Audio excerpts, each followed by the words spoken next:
Hello there. Welcome to episode number 711 of Smart Podcast Trashy Books. I'm Sarah Wendell. Amanda is with me, and we are back in the time machine. We're going to go back to July 2000 for real, and we're going to look at the ads and features of Romantic Times magazine. There are so many things to talk about, and if you like visuals, there will be pictures in the show notes at smartpitchestrashybooks.com/podcast under episode 711, but I also have a video of the two of us with lots of overlay of the images we're talking about. If you would like to watch this podcast, it is on YouTube, and there should be a link in the file that you are listening to right now. This one's a little spicy, y'all. At about 45 minutes in, we have a extended discussion of books that have, shall we say, a backdoor action in romances. And then at 49, we have a discussion of death and vague references to decomposition. Like I said, it's a bit spicy. We got dead bodies. We got anal sex. This episode is a banger. Now, I was given permission to quote Garlic Knitter because we were corresponding after I sent all the files. Do you remember 2 weeks ago there was a book where the heroine was described as witchiness? Garlic Knitter says, quote, I think witchiness means bitchiness. Pretty much the same way multicultural means black. Now, I like a good euphemism in some cases, not as much as I like, actual cussing. But I feel like these are inelegant. That is the perfect word. Yes, those are inelegant. Extremely. So yes, thank you, Garlic Knitter. I agree. I will have so many links to show you some of the things that we're talking about, including Virginia Henley's GeoCities website, which I'm still delighted to have found. And I have a compliment this week to GT Guest.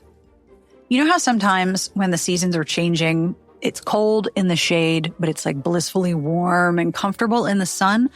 You are the human personification of walking out of a shadow into warm sunlight, because that is how you make the people around you feel warm and safe and totally topped up with vitamin D.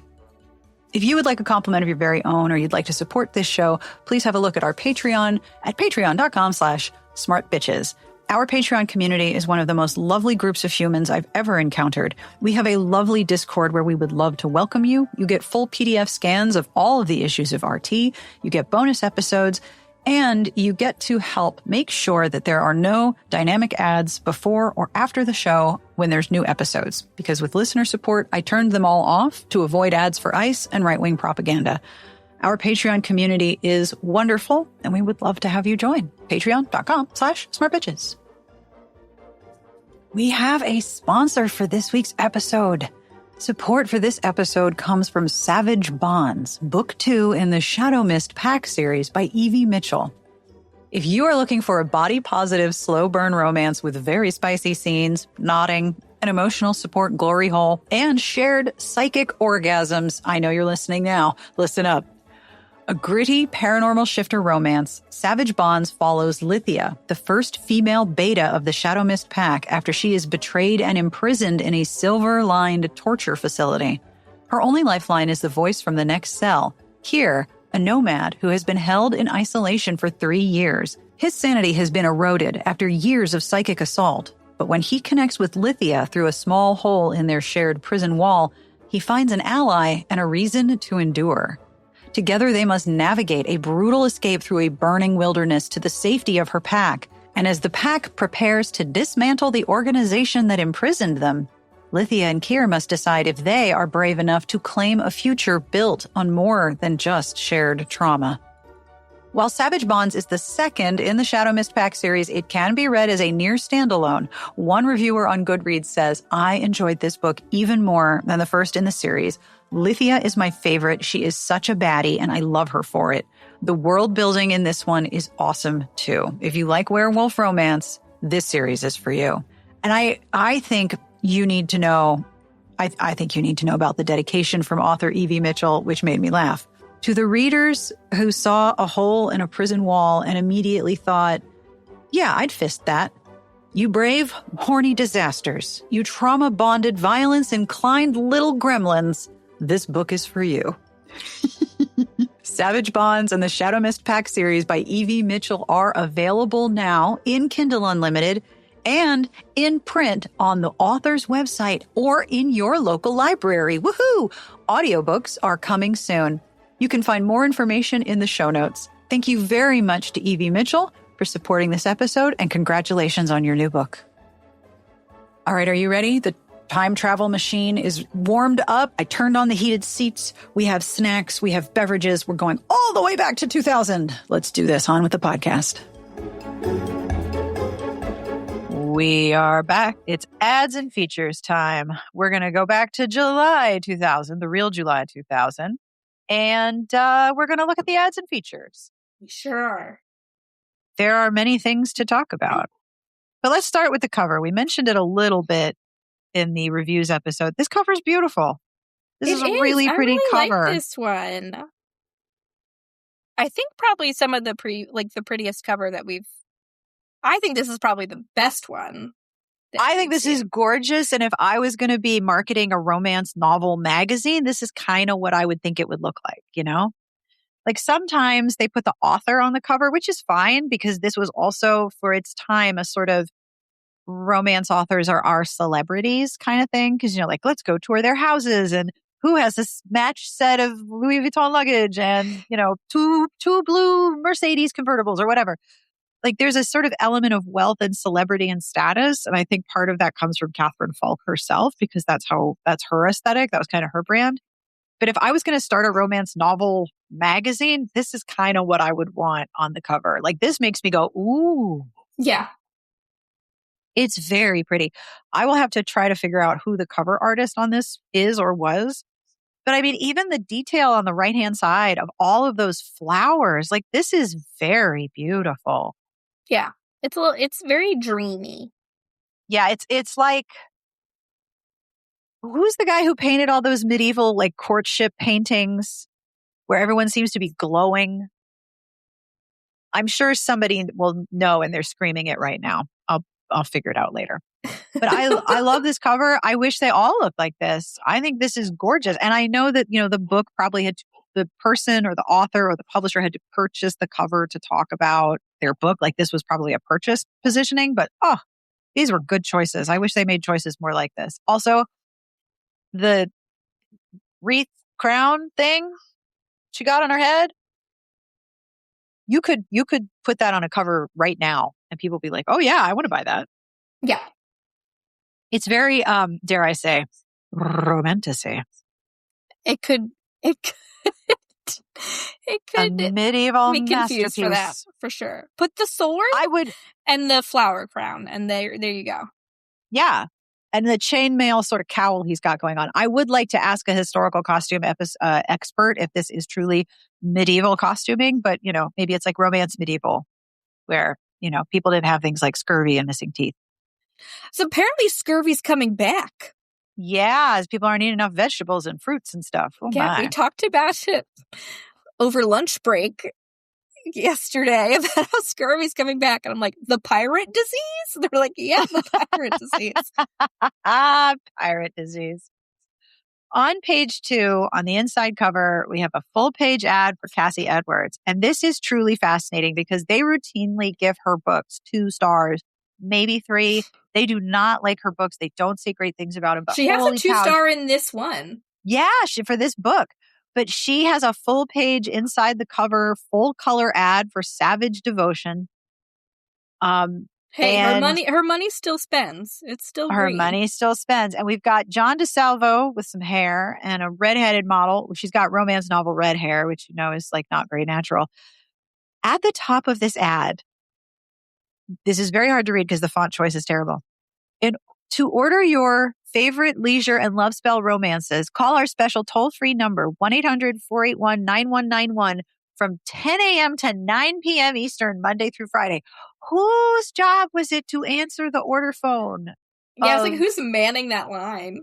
10 to 9 p.m. I kind of am tempted to call it, but then I would be like on the phone with somebody and that would just make me anxious. I'm sure it is not leisure and love spell. But also, look at his head.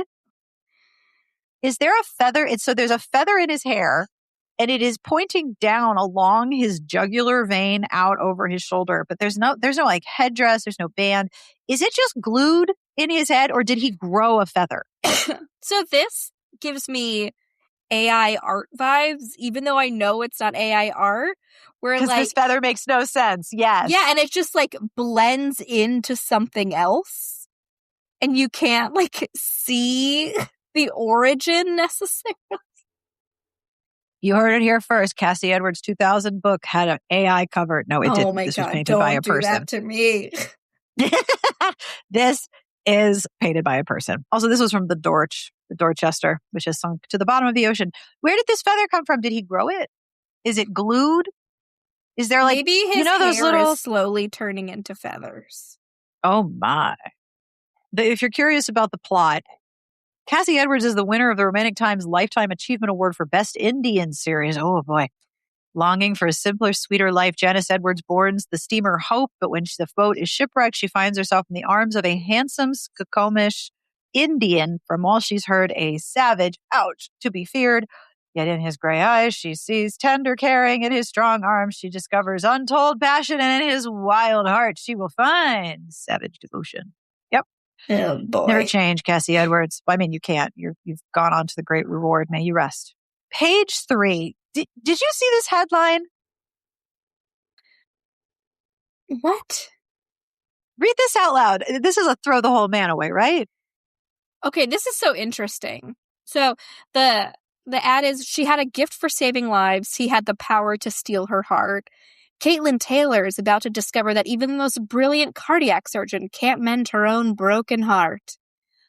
So I don't watch reality TV much anymore.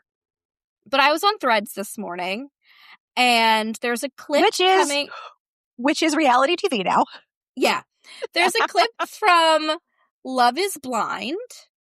And supposedly, this couple, I think Jessica and Chris is what I'm getting. Jessica is an infectious disease doctor. Beautiful. And then her, like, fiance from the Love is Blind show, there's a clip of him saying that, like, oh, he's used to dating women who do CrossFit and Pilates every day, and that she doesn't work out enough. And this man is 5'2", telling this gorgeous infectious disease doctor that she is not working out enough, and he's used to pulling women who exercise daily at CrossFit and Pilates. Whole man disposal service. Yes, the entire man. I was aghast. I don't watch this show, but I saw these clips and I'm like, are you kidding me? Anyway, this just reminded me of that. Like, what is even the point of this man? She had a gift for saving lives and he had the power to steal her heart. Well, then the blurb is like, her heart's broken. I don't think this person needs any men interfering in her life. She's busy. Yeah, she's got shit to do. Fuck that guy. My note in the document is no. Fuck that guy.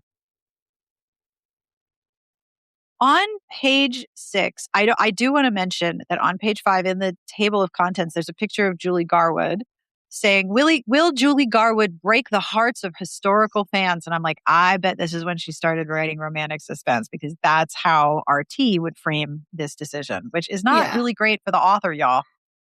Yeah. So page 6, we have Flavia Knightsbridge, but it's not very gossipy. It's more like, let's report on fun shit authors are doing. Like Eileen Dreyer and Elizabeth Grayson learned about Civil War era wet plate photography, which is actually pretty cool. Let's be real. That's pretty neat. But down at the bottom, there's a link involved here. I will link to in the show notes. Their cousins, identical cousins, Patty Duke move over. A new set of equally talented cousins is ready to step center stage with 2 new romance novels. Julianne McLean, author of Prairie Bride, and Michelle McMaster, author of The Marriage Bargain, are cousins. They started writing at the same time. They attended conferences together. They critiqued each other's work. They shared information, and they both sold within weeks of each other. That's a very happy ending, because it doesn't always work out that way. Julianne claims it's a coincidence. Both books will be released in August. Now, I put a link to Julie McLean in the sidebar. And if you look, so Julianne McLean is still writing, and I will link to her books page. If you keep scrolling, you can watch, she's written so many books, you can watch cover trends and genre trends change. Like you scroll through and it's like, oh, okay, these are women's fiction. These could be mysteries, whatever. And then you keep scrolling and you get really muscly guy in a kilt without a head. So this is like she wrote during the headless hero period when all the heroes had their heads cut off. And as you keep scrolling and you go back, you will see, oh, these are self-published heroine in the front. And then we have opulent dresses. If you keep scrolling, you will see just a whole history of what romances look like because her career has clearly lasted.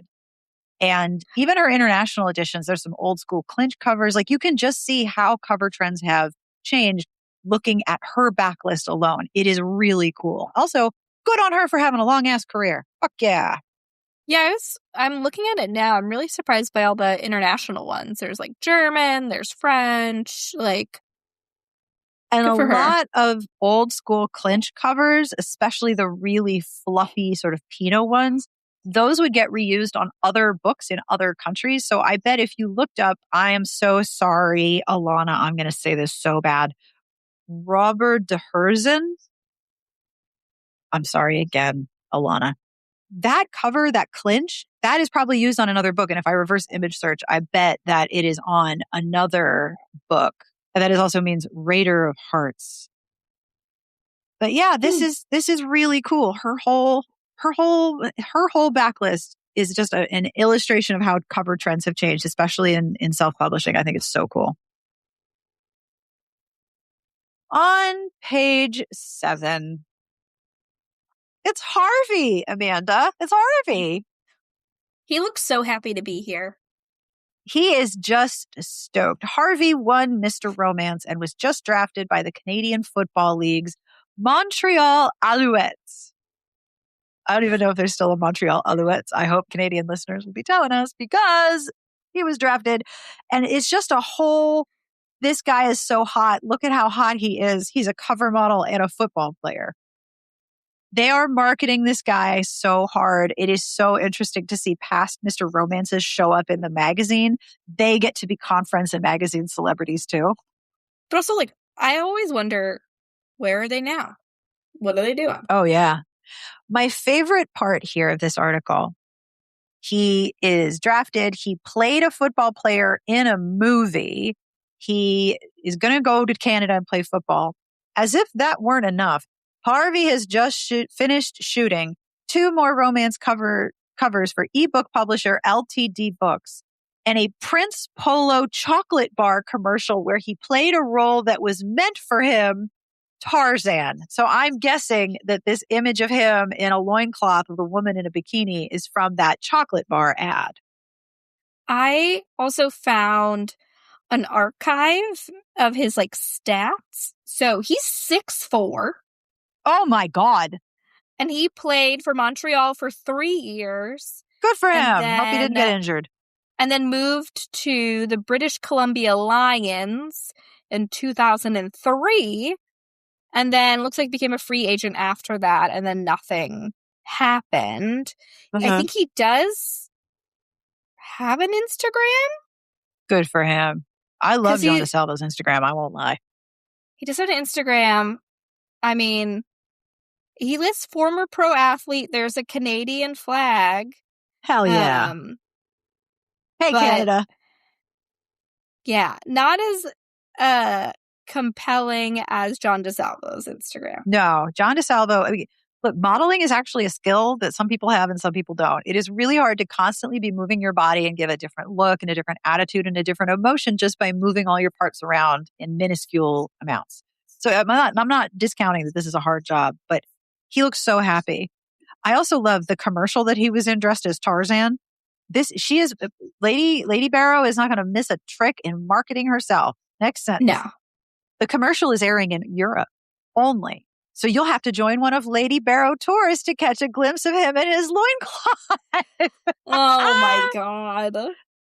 And then the next sentence, because you want Harlequin to be on side for your big ass conference. Harvey was recently contacted by Canadian-based Harlequin to do his first cover for them, which will no doubt begin a long-standing relationship with the largest publisher of romance novels. It's almost like Catherine is sending them a signal. You must keep hiring this guy for your covers because I discovered him and I'm going to arrange, like I am orchestrating this through like my powers of manifestation and probably also nagging. In the letters to the readers, Catherine lets everyone know that her father passed away. And Catherine was his primary caregiver. He was at the conference. I believe that his emotional support rooster was also at the conference. She took very attentive care of her father. And I'm very sorry that she went through that, because being a caregiver to somebody with Alzheimer's is so hard. On page 11, all right. So here's a thing that I'm going to keep pointing out, and I'm really, really sorry that I'm going to do this to you, but I really need to do this. Okay. All of the author photos in this issue, so many of them, like a large percentage of them, have hands under the chin, on the side of the face. I'm going to keep calling out all the hands, and you're going to be like, what the fuck? Okay. So on page 11, top right corner, Carol Card Otten, also known as CJ Card, is one of the authors. It's going to be featured at Georgia Romance Authors Moonlight and Magnolias Conference, which I don't remember if I've attended, but that was a big one. Her author photo is a 3/4 profile with her, like her index finger and her fingers all together under her chin. Like she's off to the side thinking about something. It is such a weird old style author photo. Like she's thinking about her books. She looks like the thinker. Like she is posed like the thinker for her author photo. And meanwhile, all of the author photos that are around her are people looking at the camera and smiling, including Jennifer Lebrecq, who looks like she just scolded you. Like she's got her forehead towards you and her chin is away. That is totally a head tilt. So this is the first of hands that I will be calling out. Okay. Hands. Because I number saw one. in the notes section, and it just says hands. And I'm Yep, like, what does this mean? Well, get ready. Hands. And then Sandra Chastain, her book is called Sweet Tea and Jesus Shoes. Did my grandma write this? Okay, I put a link in the sidebar. Oh boy. That says next to Chastain, and it's going to open up the Goodreads listing. So this is an anthology, and I just want you to read all of the titles because they are, each one is more incredible than the next, and I want to see how far we get before we start crying again. First off, the Jesus Shoes. All right. So the anthology is called Sweet Tea and Jesus Shoes. And she wrote the Jesus Shoes. Okay, good to know. She wrote the Jesus Shoes. No More Mickey Mouse. Nola's Ashes. Mm-hmm. Grandma Tells a Tale. Okay. Keeper of the Stick. What are they doing with that stick? What's that about? Keeping it, apparently. Is that like you go pick up a switch and I'm going to beat you with it? Like, ooh. I don't know. Fingerprints. Mm-hmm. A Little Squirrely. So far, so good. Up Jumps the Devil. Maybe in his Jesus shoes. I would hope that the Jesus shoes have really good impact cushioning for the devil's joints. They're orthotics. They're hokas. They're hokas. They're big hokas. Cookie the One-Eyed Horse. From Whence We Come. Big Daddy's Outhouse. That's the one. Why is that the title of your book? Big Daddy's Outhouse. Yep. Flying also on written Fried by Wings. Also, Big Daddy's Outhouse was also written by Sandra Chastain. So we've got Jesus Shoes and Big Daddy's Outhouse. So what is the next one again?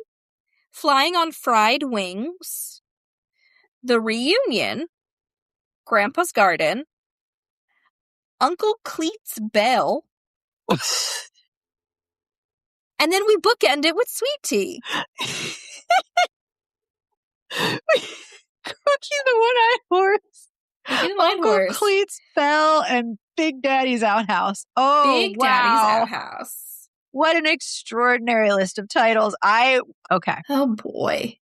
So on page 13, we have Virginia Henley, who loves to school you about things you are getting wrong. She is the cover story in this month's issue because she's got the cover. And this is all about her book, which is it's part of a Plantagenet series. I probably said that wrong, but this is part of her whole Plantagenet trilogy. At the bottom, To contact Virginia and learn more about her titles, visit her website, http://www.geocities.com/Athens/Atlantis/3504. And did I find that in the Internet Archive? Yes, I did. Take a look at this. It's an archive link, so it'll take a minute to load.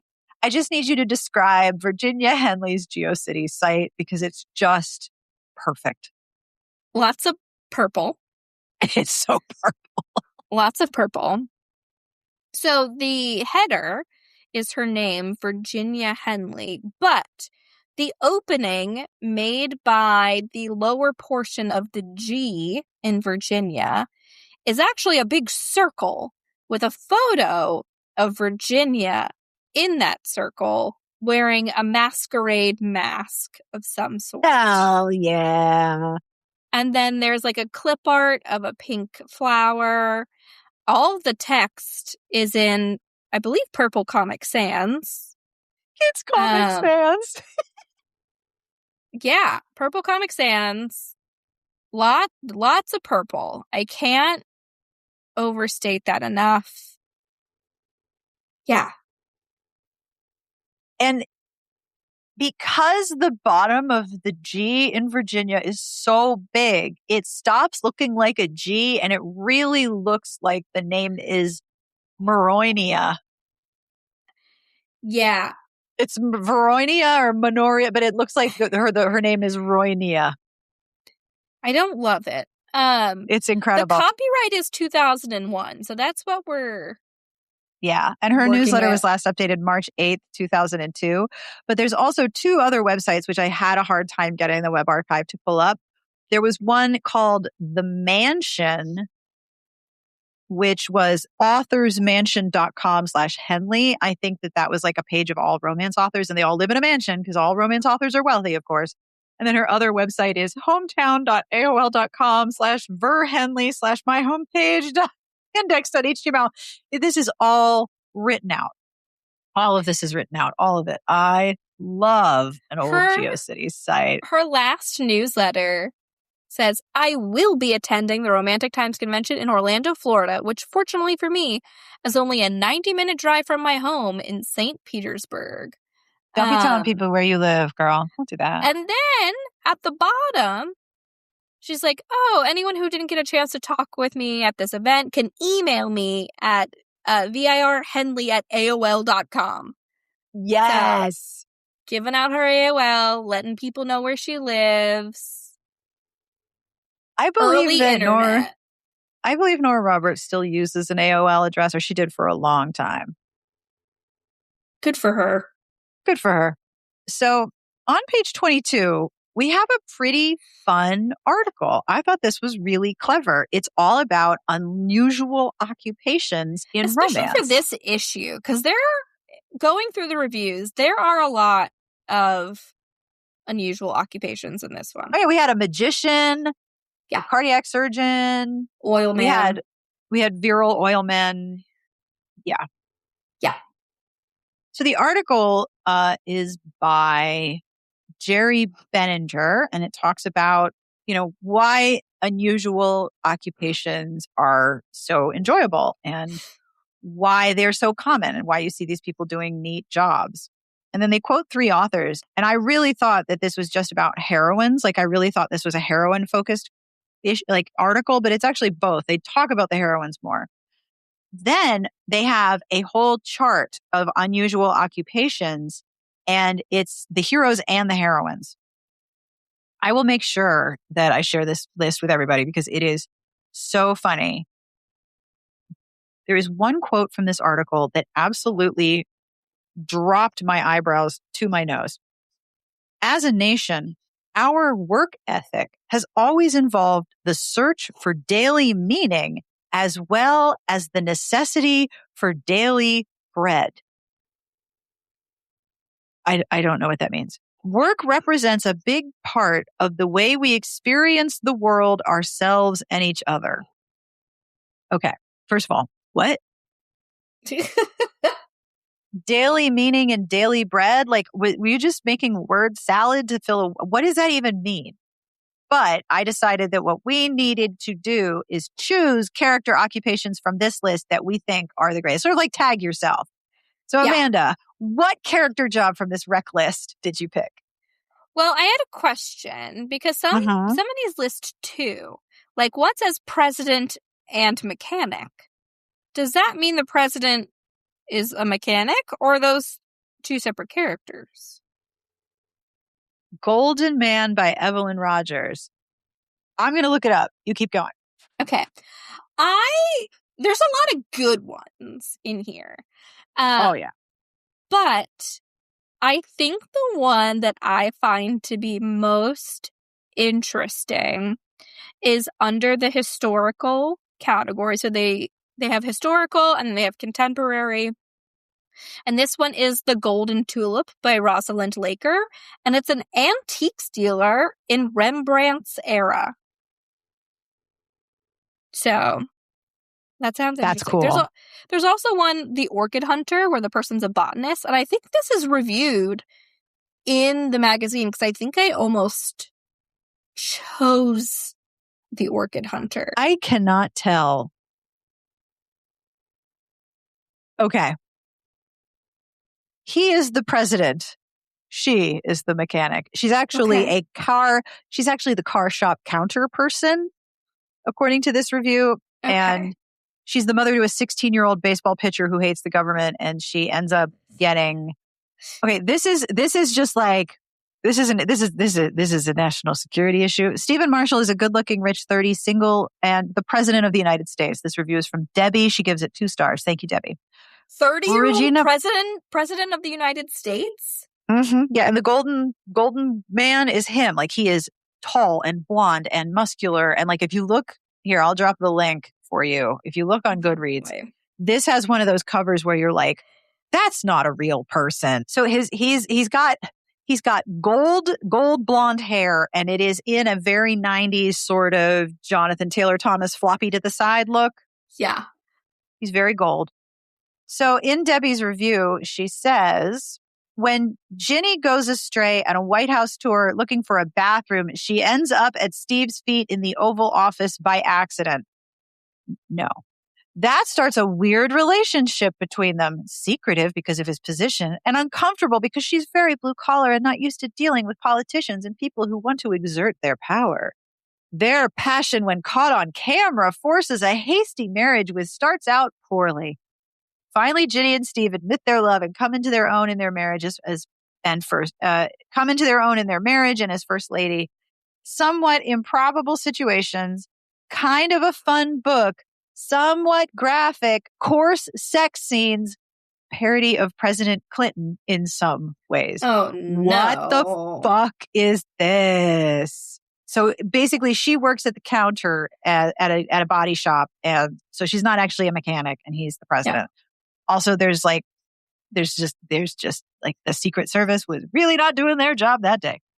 Also, I love how in the jobs listing, they've got like horse whisperer, superhero, and then there's one that just says circus, and it reminds me of like in Barbie where it's like, Ken's like, my job is beach. It's like, my job is circus. No, Amanda, your job is circus. My job is circus. Okay, so I picked antique dealer in Rembrandt's era. Which one would you pick? I am very charmed by the idea of 1873 magician because it's a very specific kind of magician, but I don't know how that is specific. I'm also amused by First Lady, Susan Elizabeth Phillips. Occupation, First Lady. I picked in contemporary The Right Moves by Jan Hudson. Heroine drives a wrecker truck. Hell yeah. Hell yeah. You know that she will just, if you are the wrong man, she will just run you down. Heroine drives a wrecker truck. But hell yes. Speaking of Jan Hudson, so yes, during the reviews episode, you mentioned, is there a book that you would want to read? And I said, not from the reviews, but there's a mention of a book that is in the ads and features that I was interested in. And as part of this column, they talk to 3 authors about unconventional jobs, and Jan Hudson is one of them. And her quote is, "I adore people who are a bit different, well, a whole lot different. Unusual occupations are natural setups for humor or adventure stories and are inherently fascinating. Think of that unforgettable parrot hunter in the movie Romancing the Stone, or the 18th century female bodyguard in Arnett Lamb's novel Beguiled, which I recommend." So I was like, tell me more about Beguiled. And this 18th century female bodyguard, hell yeah. Yeah, so I looked it up. And it's part of a series. It's the 4th book in a series. And it came out in 1996. Cool.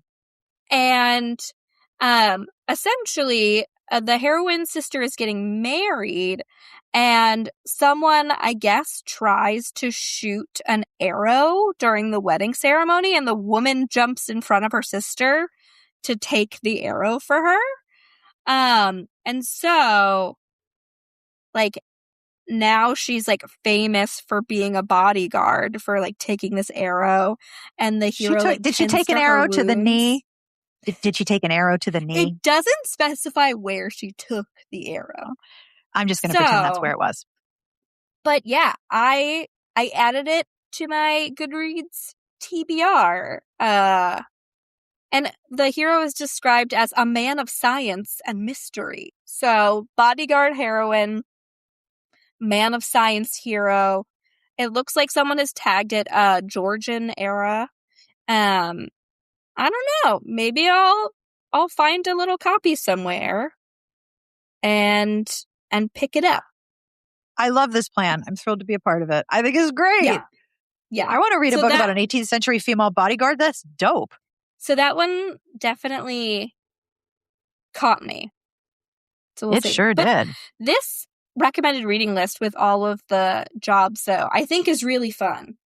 Oh, this is super fun. I thought this was such a clever idea for a feature.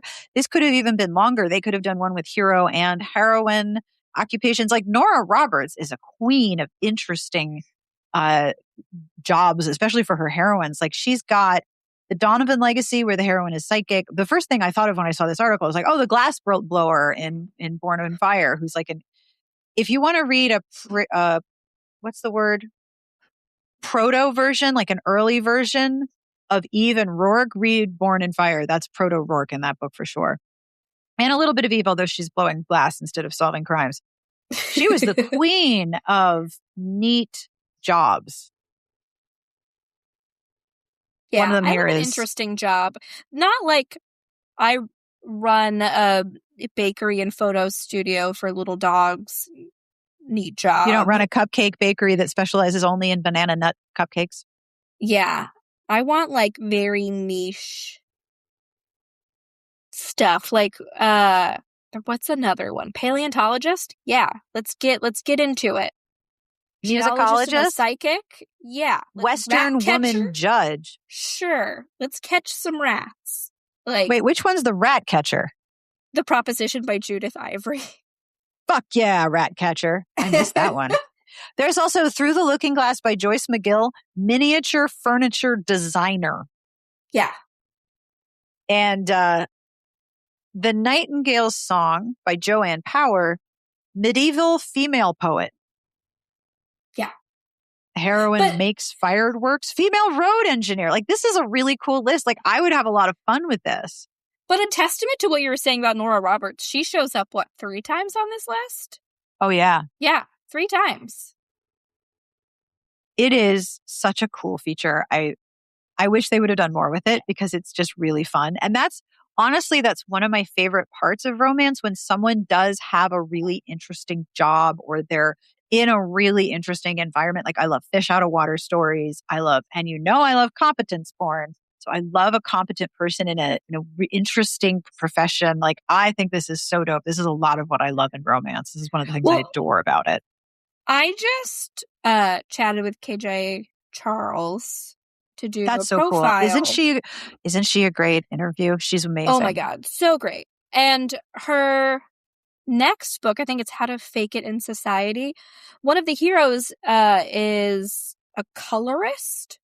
So there's a lot of stuff in the book about how color paints and stuff were used and during that time period. Of course, like how some of the materials are poisonous or just downright disgusting. So that was really interesting to learn about, like, the research that she did for like that particular like job during the time period. Yeah, That's more very cool. cool jobs, please. I also want to point out that Christmas Fantasy by Janelle Dennison is a contemporary where the hero is a stripper, male stripper. And I have a feature up right now for Smart Bitches After Dark where I bought a bunch of old romances and I profiled the covers in the cover copy, and I'm having people in the After Dark vote on what am I going to read and recap for y'all. The two winners last time I checked the survey results were Lightning That Lingers by Sharon. Is it Sharon Curtis? Sharon and Tom Curtis under Laura London. In that book, that's one of the earliest ones, the hero works at like Cougar Town. He's a dancer at the Cougar Town or something with Cougar in it. And she's a librarian. So I'm like, oh, that's interesting. The other one that is taking the lead, I believe, is it George and the Virgin? Basically, it's a time travel where this woman and this village is beset by a dragon that keeps wanting, like, guys, the dragon wants to crunch on some virgins. St. George the Dragon Slayer is a professional wrestler and gets taken back in time. And she's like, you have silver pants and lace-up boots. You are going to fight this dragon for me. And you're St. George the Dragon Slayer. So a professional wrestler goes back in time to fight a dragon. Oh my God. Oh my God, romance. How much do I love you, romance? How have we not heard of this ever before? I own a copy. I am so pleased that this is an object that is in my home. Like, oh my stars. And this is my last year. This year coming up is going to be my last year going to Denton for the Jazz Fest because Alex will be a senior. And so I'm going to have to make like a really epic trip to Books and More. And I'm going to have to like bring some shipping boxes because that store is just, it's like a museum. It's so incredible. I love it. I will probably end up reading and recapping both because how can I not, right? Yeah, no, you have How to. can I not? Yes. But it's interesting how a few of these are, psychic, geologist, stripper. Every now and again, we get sex workers. Nora's is circus. Honest Allusions, circus. On page 25 of the PDF, hands.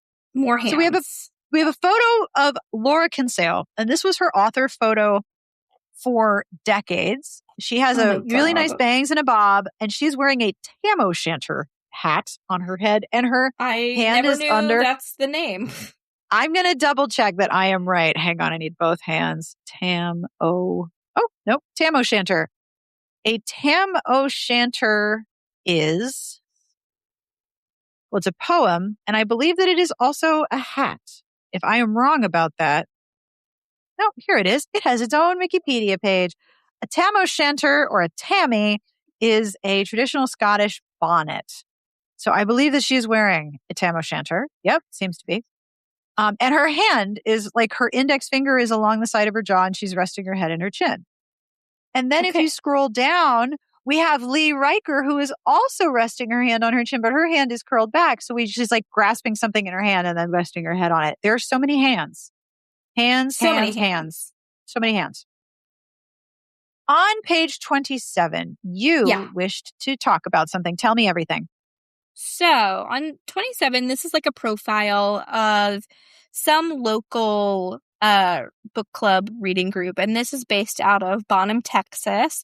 It's the Bonham Romance Readers Book Club.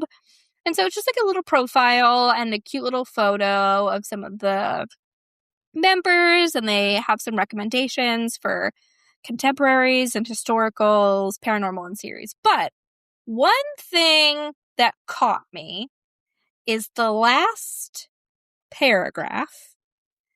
And everything old is new again. Something that Sarah and I always say. Everything comes back around. These ladies aren't shy about sharing their pet peeves either. My favorite kind of book group. One of their chief complaints is the many amnesia, baby, and cowboy plots. Overall, they'd also love to see more originality in storylines and stronger heroines.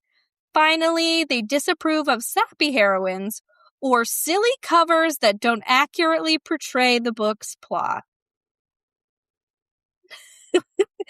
Yet this book club firmly believes in never judging a book's contents by its cover.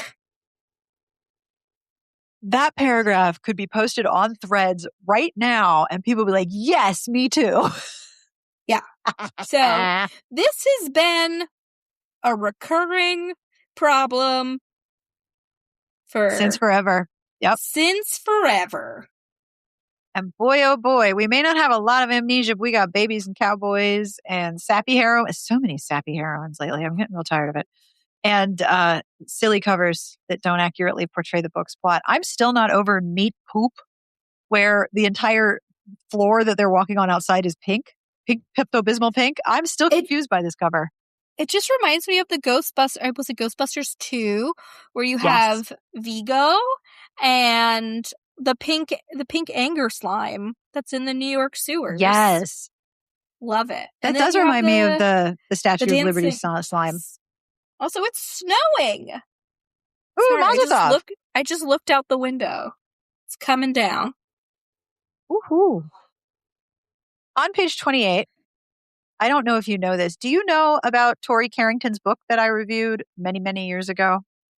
So in RT, there was a feature. I don't think it existed in the later years of the magazine, The Rising Stars of Romance. You had to pay to book a spot in the Rising Stars of Romance, but it wasn't obvious that it was a pay spot. It does say at the top, for more information about how new authors can join the Rising Stars, contact Judy or Terry Brisbane.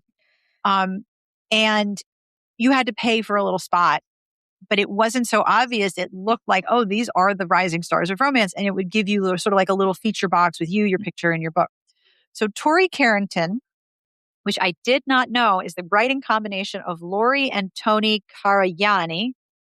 And they have a new book called For Her Eyes Only. Tori Carrington, I am shocked at this moment to learn that this is a man and a woman, although I probably shouldn't be. Because long, long ago, I believe Andrew Schaefer reviewed for Kirkus a book by Tori Carrington, and he told me about it. He's like, I think it was a Blaze. And he said, there's anal in a new Blaze. And I said, I beg your pardon? He said, yeah, there's anal. There's anal in this new Blaze. And I'm like, no, there's not. He's like, yeah, there's anal. I wrote about it. And I was like, oh, okay. And this was around the period of time where an editor with a straight face on a panel said, anal is the new oral. And side note, I have a theory that one of the reasons why erotic romance and BDSM romance and all of that took off so hard was because it was a new sex.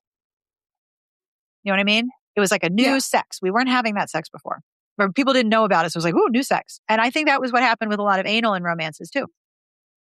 Tori Carrington's book with anal sex, I've reviewed it. I will link to the review. But basically, he is so hot and bothered for her that he's playing piano in the night with great maudlin and sappy emotion. And she comes in and he is so taken by, I guess, his own piano playing and whatever she's doing. He bends her over the piano and without a single preparatory element visits her back door. He does not use lube. He doesn't even go into the kitchen to get some chicken broth. Not a thing. He's just like, this is it. It's happening now. And it is appalling. And I'm like, this was a man and a woman writing this. Okay. So whomst among us has not had a wrong hole scare? And the speed at which you crawl back up to the headboard to get away as fast as you can. No, sir. Not even a thought as to preparation. And this made me think of Adib Khorram's interview with Anne Helen Peterson on the Culture Study podcast that I listened to last year, where he was asked about the number of cishet women who write queer romance. And he very fairly said, I cannot speak because I'm a queer man. I'm not a cishet woman. But he said, I do read some of these books, and I quote, and I wonder if any of these people have ever seen a penis. Because using spit as lube is not loving or considerate or kind for your partner. It is not okay. It is unacceptable. And I understand not putting all of the, preparatory details in the book. mean, they weren't in heated rivalry either. And Jacob Tierney was like, what do you want me to put like the douching part? Like, no, I'm not putting that in the show. It's so wild to me that there is so little acknowledgement of how easily you can get really fucking hurt, and that spit is not lube. And I mean, unless you're Tori Carrington, you get no lube at all. None. No lube for you. Incredible. It was a lot of talk about anal. Sorry, folks. So on page 31, my comment is, this is absolutely bonkers. Did you see this? Okay. Would you please? This is where I was laughing so hard, and this is so mean of me to laugh. I was laughing so hard that I cried. I need you to read the paragraph about Barbara Cartland and look at how hard Catherine Falk is a main character in Barbara Cartland's death. This whole page in general is like, what is this? This is all incredibly weird. And the cover below it, we're going to talk about that. Yes. Anyway. Okay. So at the top, it says a perfect ending, and there's a photo of Dame Barbara Cartland. May she rest. Dame Barbara Cartland, age 98, died at Camfield House in her sleep on May 21st, 2000. 3 days later, according to her behest, she was carried down from her bedroom at noon and buried beneath the Queen Elizabeth planted oak tree in her garden. Her favorite song, I Believe by Perry Como, was played at the graveside, and family and guests joined in singing. She had suffered a brief illness, but until a few months prior, she continued to dictate her romance novels at the astonishing rate of 20 a year. Catherine Falk is visiting Camfield Place in June to pay a call on Dame Barbara's son, Ian. She will also gather some leaves from the oak tree, another of Dame Barbara's requests to bring back for romance fans in America.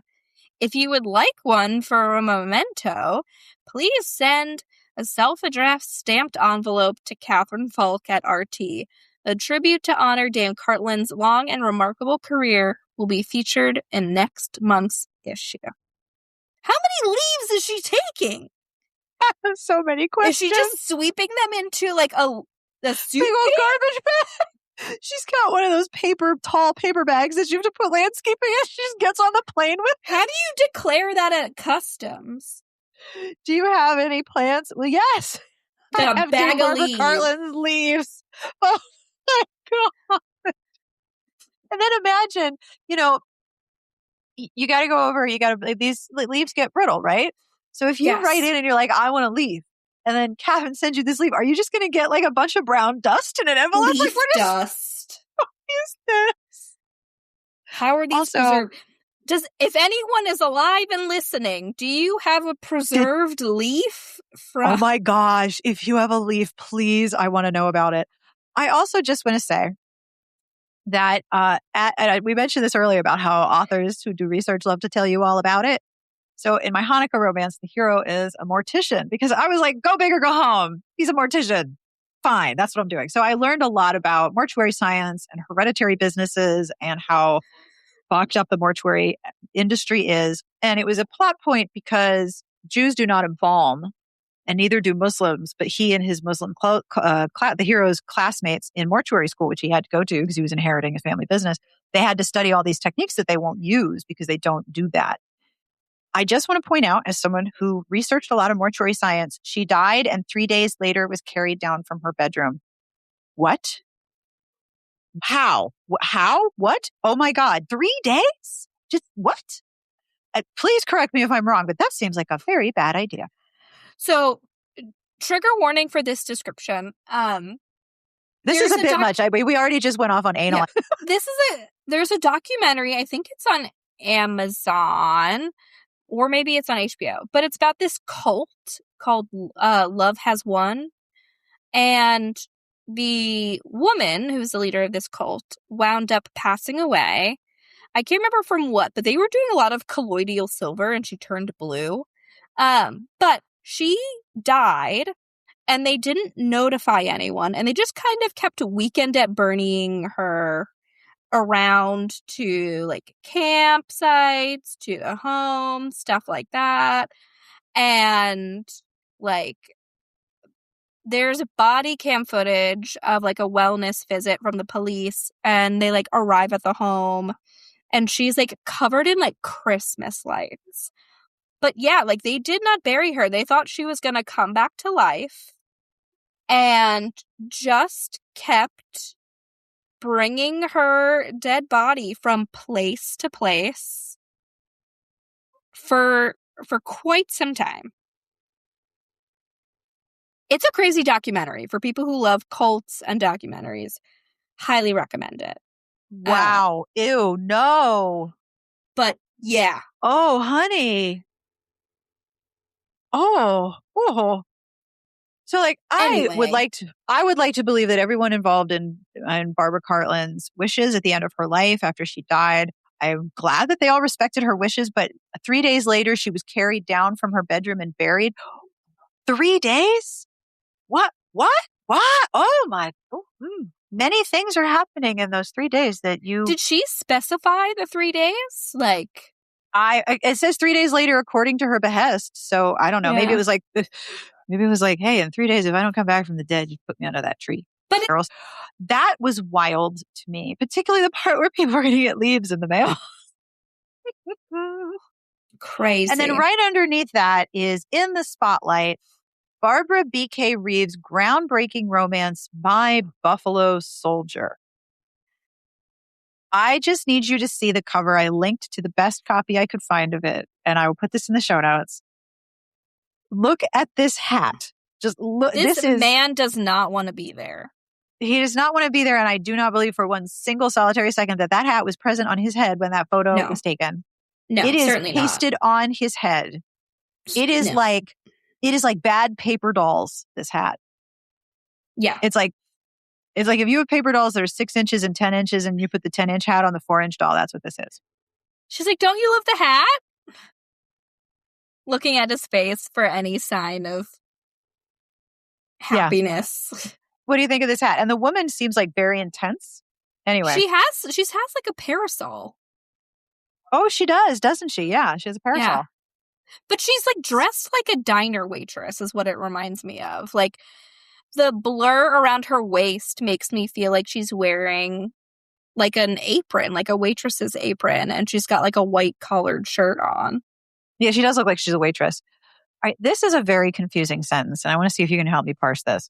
Okay. Barbara B.K. Reeves' groundbreaking romance, My Buffalo Soldier, published May 2000 by Genesis, which received 4 stars in our May issue, was recommended to the national chairman of the Buffalo Soldiers Historical Committee by General Colin Powell's staff. Okay. So General Colin Powell's staff recommended this book to the chairman of the Buffalo Soldiers Historical Committee. Mr. Philpott commended Miss Reeves for her contribution in recognizing these men. He wrote a letter thanking her for helping extend and celebrate the history of the Buffalo Soldiers. It's a compelling story of forbidden love between a woman widowed by the war and a courageous soldier of the 9th Cavalry. Her novel is also a testament to the courage and honor of thousands of Buffalo soldiers. So someone in Colin Powell's staff recommended this to am I reading this right? The chairman of the Buffalo Soldiers Historical Committee. Yeah. So someone on General Colin Powell's staff was reading this romance novel. I want to know about the provenance of that recommendation. That's wild. That's so cool. This cover is not cool, but that is cool. Yeah. All right. Page 44. You may notice hands. My comment is hands. So as you double down to page 44, this was the best one. These hands are the best hands in this. These hands are the best ones, except for the ones that are coming up. This is, okay, in Olympic terms, I think these are the silver medalist in terms of hands in an author photo. How would you describe what this person is doing? This is Lynn Coates' author photo. Yeah. It looks like she's holding something in her hands. It's like nested in her hands, but she's probably not. And they're like at her cheek. Her head is like tilted and they're like resting. She's resting her cheek on her nested hands. Okay. And smiling. There is so much space between her palms. It's almost like if you make a heart shape, with your whole hand and then you close the outsides of your hands together, there's like a whole area. I think, because I have decided after looking at all of these photos of hands that I've decided to like narrate what's happening in them because they just keep getting wilder. She's holding a gerbil. Well, I thought maybe like a little snack. An egg, a hard-boiled egg. She's holding a little, like, I think she's cuddling a gerbil. I think there's a gerbil in there. That's what's happening here. What was the stage direction for this photo? It's so Maybe weird. There wasn't any. Maybe she's like, look, I got it. I've been practicing this move. I got it. Right? It's very wild. So on page 48, my question is, this is the cover of Bertrice Small's A Memory of Love, which I read about in the reviews issue. This is the woman who goes to the Crusades with her husband and he can't fight. So she takes over and then gets given to somebody and learns all the sexy times in the Middle East. Cause that was a trope. Is he jaundice? He's green. This man is green.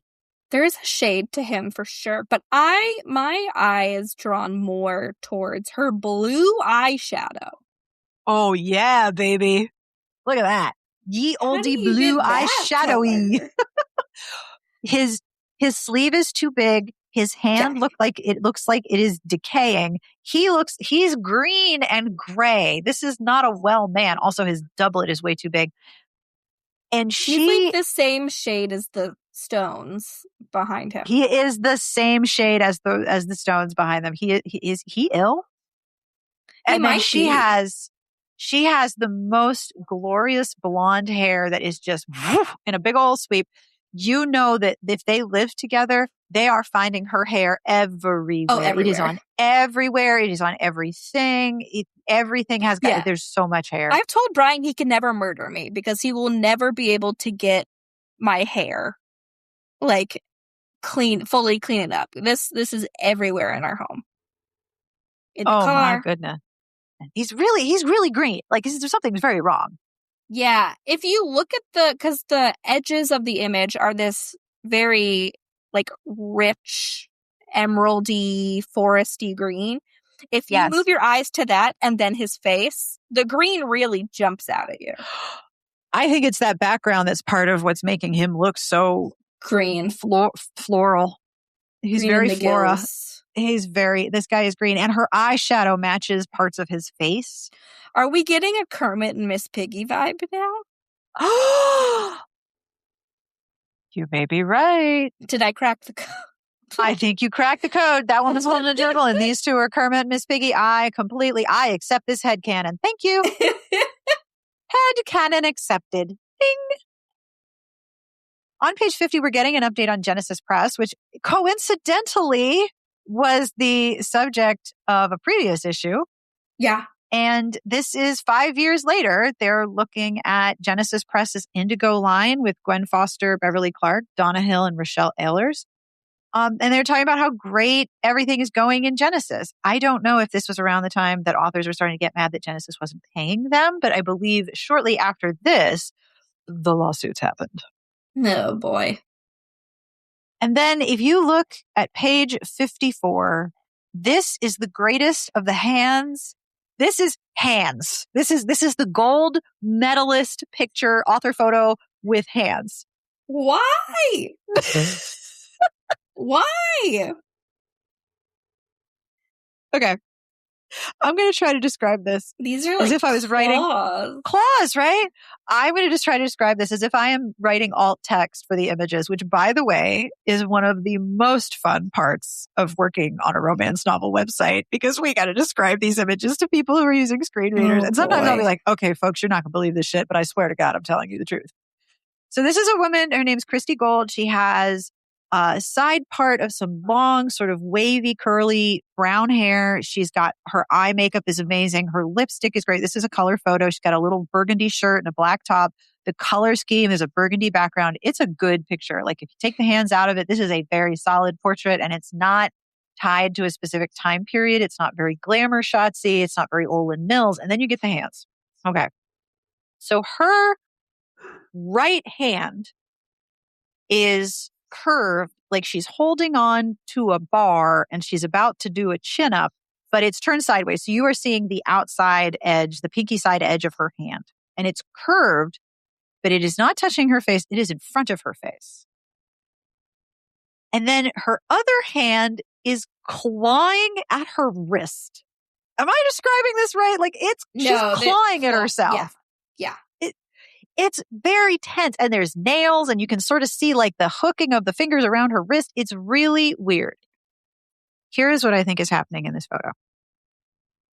Only one of those hands is hers, and she is holding up a dismembered hand. Look at this hand that I found. See what I'll do to you if you don't buy my books? I'll cut your hand off. Like only one of those hands is hers. The higher one does not look like hers. Yeah, so she is holding up a dismembered hand in this photo. That is the only thing that I can think of that makes sense, because this pose is completely nonsensical. Like, it's like, does your wrist hurt? Wait, I'm going to put my microphone down and try to do this. Hang on. So I don't think I have enough bra for my microphone, but let's find out.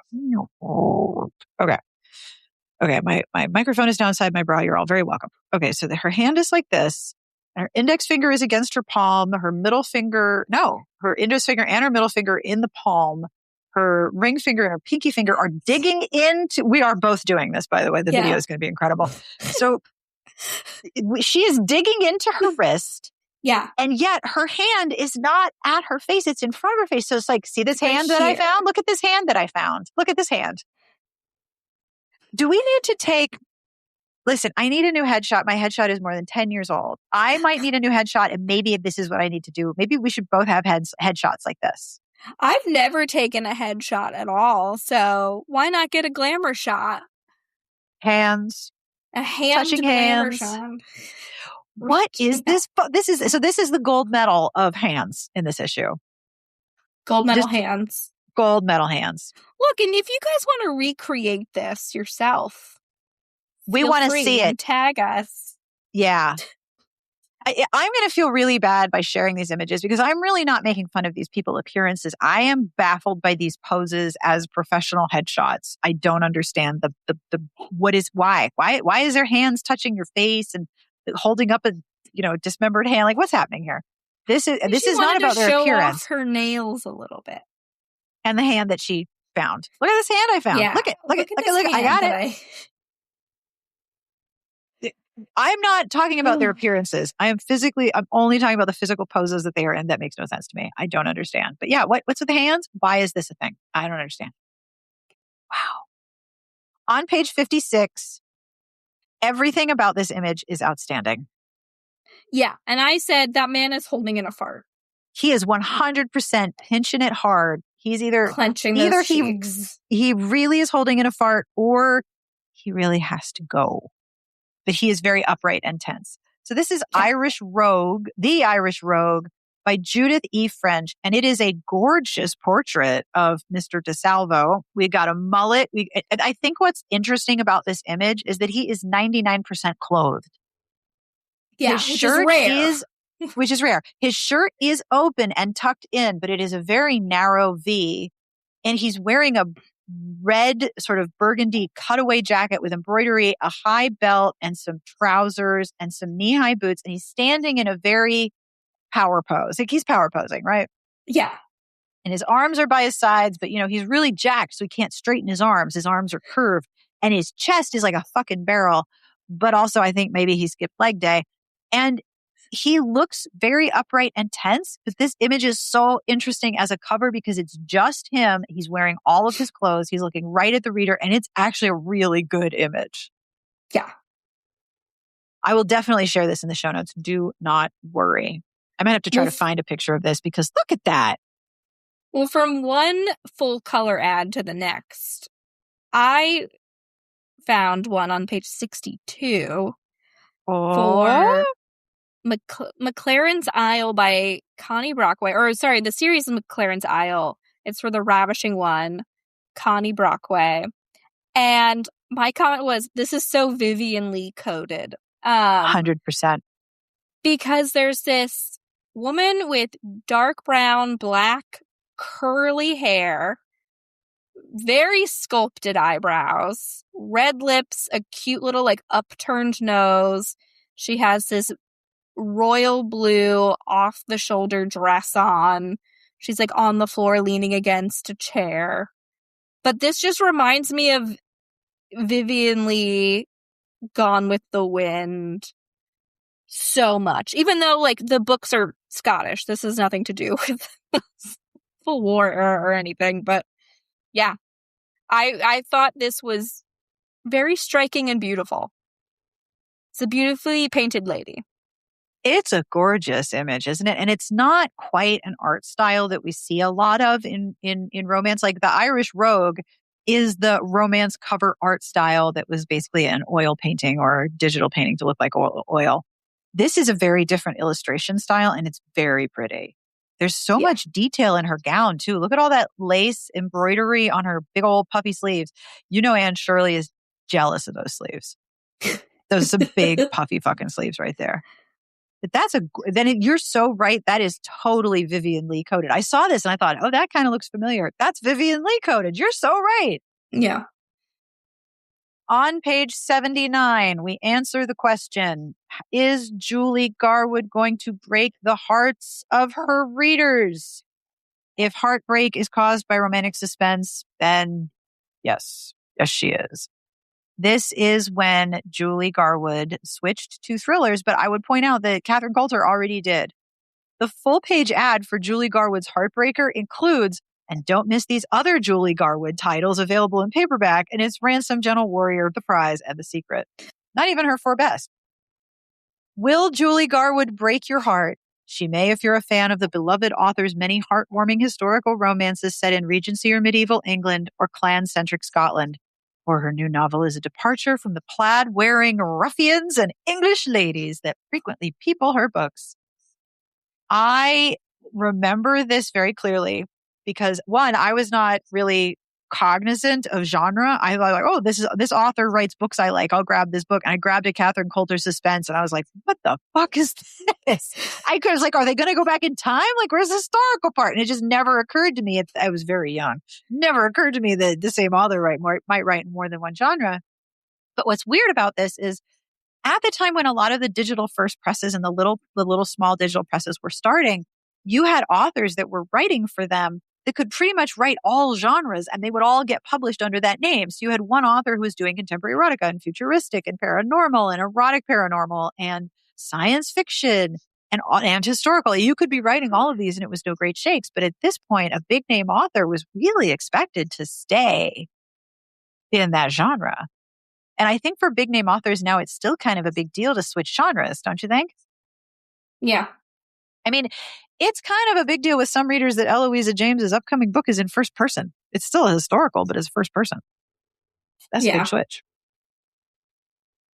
On page 117 is the conference agenda, which is really interesting when you look at these old romantic times book lovers convention. They'll have sessions about writing for today's Western romance market or the ultimate heroes or time travels. And they had an e-publisher and editor panel. And the publishers were LTD, Dreams Unlimited, Zenmark, Starlight Writers Publisher, and Hardshell Word Factory. I don't remember those. But on page 117, this is really interesting to me because of how much we've learned about the history of the genre through basically recapping this magazine. So this is 2000. This is 26 years ago. On-demand publishing in demand. A panel of on-demand publishers combined with retailers and distributors who support this cutting-edge method of publishing will enlighten all on the process. It's a 2-hour session. This is still so firmly in the time when on-demand publishing was vanity publishing and publishing your own books was considered like it was very much looked down upon. That was starting to change. But a 2-hour session about print on demand 26 years ago. The RT was really ahead of the curve in really interesting ways, weren't they? Yeah. I think that's really cool. On page 126, which is the back cover. So this was the issue in which Zebra launched Ballad Romances, which was a series from Kensington. It was spearheaded by the late Kate Duffy, in which each book was part of a series. So each book would be either part of a 2, 4, or 6 volume series and also standalone. So it was like mini series, or what Harlequin would call a continuity, where different authors were all writing in a shared world. And there might be a larger plot that spans all of those books that had to be coordinated. My sympathies to the author. These covers, though, it is a mullet palooza. It is mullets and hair and ruffles. And the thing about these is that they're all photographs. They aren't treated with an art treatment. Like, they aren't made to look like a painting. They are photographs. And for some reason, that does not work for me as a reader. And I've said many times, the covers are not for me. I'm already inside. I know where all the silverware is. I'm in your house. It's fine. But the fact that they're photographs rather than an artistic rendering, they don't have the same impact or allure. And I've been working for like a long time to figure out why I don't like photograph covers on historicals, but I don't, and I don't know why that is. Maybe it's the fact that photography did not exist in that time period. Maybe my brain is being pedantic. I don't know, but I don't like it. I think for me, I don't have as big of a problem, but I think, unfortunately, the layout of the covers does a disservice because there is a giant white strip on the side that says a zebra ballad romance. And I think I would like these better if we could see, the background to create more of a sense of place. And rather than, here are just like two people removed from an environment wearing, you're so right, quote unquote period clothing, I assume. Right? Like, I think having a full scene rather than just a pose would do a lot better and a lot more work. Because it would add some context to like what they're wearing. Yes. So that's you are very right. This does have a kind of scrapbooky look, because the image of the couple is cut out so that part of each image, one of the people is bleeding onto that white column background. So it looks very scrapbooky.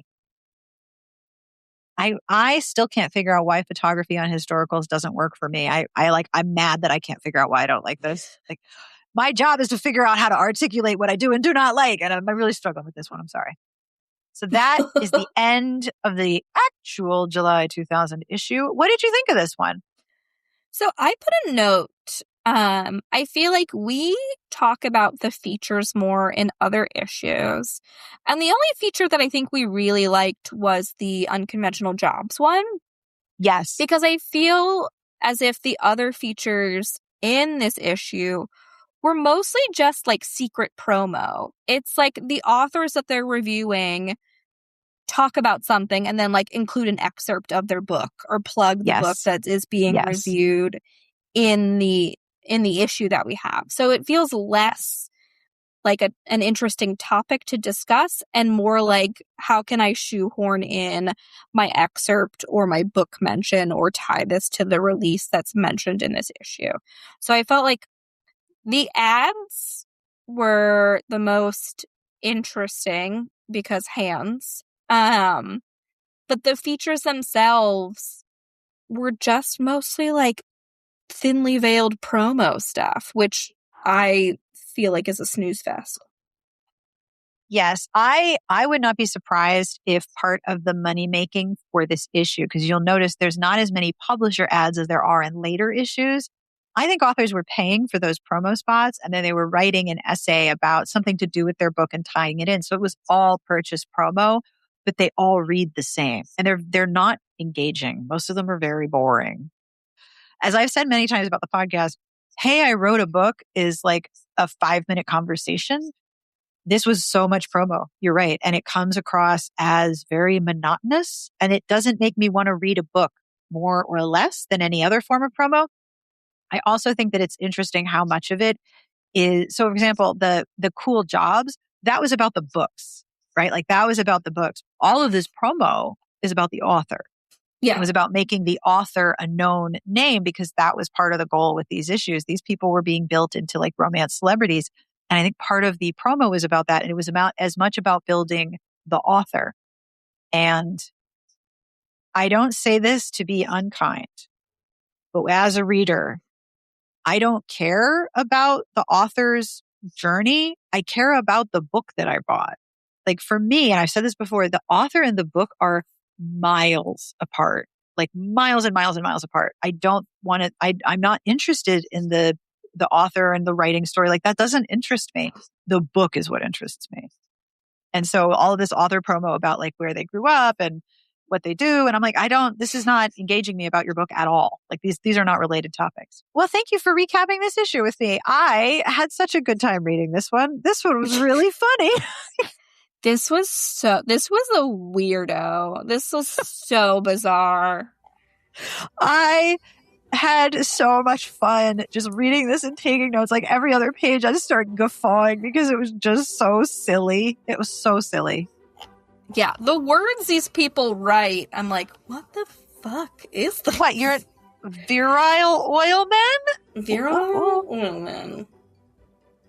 And that brings us to the end of this week's episode. Thank you to you and to Amanda for traveling in the time machine with me. It is tremendous fun to hop in the machine and take a look at these. And I don't know if you saw, I put a post on, well, if you're not on the Patreon, you didn't see this, but if you are on the Patreon, I hope you saw, I now have, you can hear them, I have 2 vintage issues of Romantic Times magazine, which is kind of like a newspaper from 1982. I have episode. I have issue 6 and issue 7. And on the back is a whole advertisement for Super Romance. So at some point, I'm going to figure out how to safely scan these. And we will take a look at the earliest issues I have seen of Romantic Times. Thank you to the Patreon community for making it possible for me to acquire issues when I come across them. And thank you to people who put them on eBay because it's great. Now, I do not know if you are aware, but April is full of books, like, oh my goodness, in all genres. And I have several interviews to share with you in the coming weeks, including Fortessa Latifi, author of Like, Follow, Subscribe, The Cost of a Childhood Online, Alicia Rai, whose new book is Enemies to Lovers, and Dr. Chanda Prescott-Weinstein, author of The Edge of Space-Time, Particles, Poetry, and the Cosmic Dream Boogie. So we're going to talk about nonfiction online culture. We're going to talk to romance authors. And then we're going to talk about, theoretical physics, because that's something that I'm totally qualified to talk about, right? I also have other interviews ready to share with you about The Bachelor and about a bookshop in Canada that sounds friggin' incredible, and I want to go. So because I have so many, and I have so many books to talk about, we're going to be back in the time machine for RT Rewind in May. And if you'd like, I will put up a poll so you can vote on which one we do. As always, I end with a terrible joke. This one's awful. That's why I'm sharing it. What is it called when a banana eats another banana? Give up? What's it called when a banana eats another banana? Cannibalism. Cannibalism.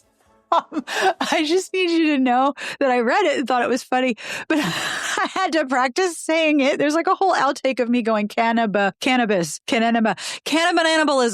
That's my new favorite word, by the way. Thank you to JF Shea for posting this joke. On behalf of everyone here, we wish you the very best of reading. Have a wonderful weekend, and we'll see you back here next week. And in the words of my favorite retired podcast friend Shipping, thank you for listening. You're welcome for talking.